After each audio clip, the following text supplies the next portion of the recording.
This is actually the farm where Hano and I were born. So moms and walkers, 2 oldest. This is the original Wright farm. Look at these guys. We were born right over there. There used to be a big farmhouse right in between over there, and we were born there. Me first in April, and then Hano in September.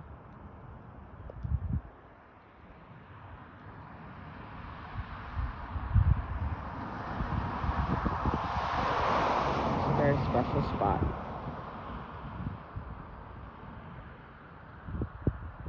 Oh, the little guy motored all the way over here.